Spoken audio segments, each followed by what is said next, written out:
What if I told you there was an industry that was a bigger moneymaker than the North American sports industry and global movie industry combined?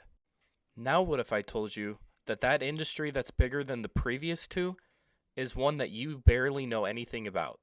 In 2020, the global video game revenue was expected to reach 179.7 billion with a B. Yes, you heard that correctly. Video games are the ones that are dominating not only North American sports, but also the entire movie industry. And talking about the video game industry doesn't even talk about what the main point of this video is even about, which is esports. Now, before we go any further, we should probably explain what esports are. Long story short, esports are a sport competition that use video games. Now, the players that compete in these leagues are known as professional players. Now, the big titles that they play in these leagues are League of Legends, Dota, Counter-Strike, Overwatch, Fortnite, Call of Duty, and the list goes on and on. Now, let's go ahead and dive into those numbers. Esports revenues were around 856 million in 2018, but that number is expected to bubble up to 1.79 billion by 2022. Now those numbers include media rights, merchandise, ticket sales, advertising, sponsorship, and game publisher fees. This is usually where people start asking for viewership numbers. In 2020, for the League of Legends World Championship, there was 3.8 million viewers. And back in 2018, CSGO had 1.9 million viewers for the E-League Major, which matched up the Super Team FaZe versus the underdogs Cloud9. Now I bring up that 2018 final for good reason.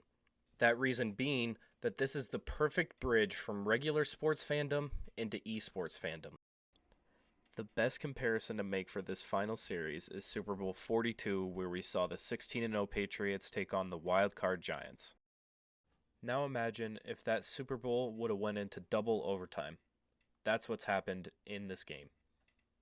So let's give a little background on how CSGO works. Each series played of CSGO is a best of 3 maps, which basically means a best of 3 games. Now those games or maps are consisted of rounds. So it's basically like tennis where you have to get points to win sets. Now in CSGO, it's offense versus defense. And after 15 of those previously mentioned rounds, the offense and the defense switch sides. And finally, after that, you have to win 16 rounds in order to win the whole entire game. Now, the kicker is, after 30 rounds, if the score is 15-15, they go to an overtime, which is best of 6. Now that we've set the stage and given some background information, let's roll the clips. He cannot miss a single shot. Guardian waits patiently as Cloud9 sends the push up. Oh, it's happened! They made it work! Cloud9 are your E-League Major champions!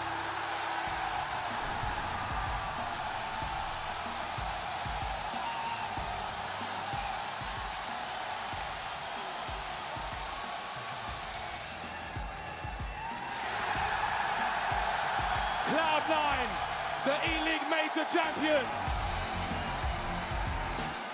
In those clips, you can see the thrill of victory, the crush of defeat, the jubilation of finally winning the trophy, the crowd chanting for the underdog against the super team, chanting, "Send them home, send them home." At the end of the day, just give esports a try. You might really like it.